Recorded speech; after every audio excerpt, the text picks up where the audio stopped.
ने बताया कि हाँ ऐसा स्किल डेवलपमेंट चल रहा है, और मैंने वो सर ने मेरे को बताया कि हाँ स्किल के लिए कुछ जाना पहचाना है, इसलिए तुम जाओ और कुछ सीखो। और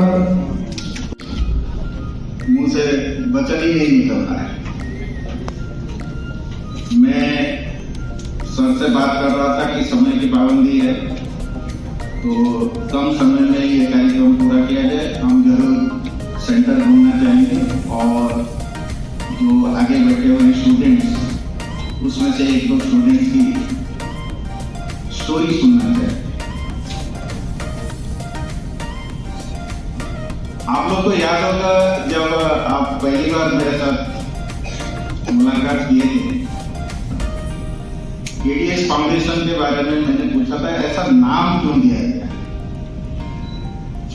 नाम एस्पायर भी है, डिसरप्टिव भी है। ये शायद मैंने उस दिन प्रेजेंटेशन में ये क्वेश्चन भी किया था, और यहाँ आने के बाद उस दिन तो जवाब मिला था, बट आज मैं खुद एक अलग जवाब मुझे मेरे लिए एक्टिव भी है, डायनामिक भी है और सिस्टमेटिक भी है।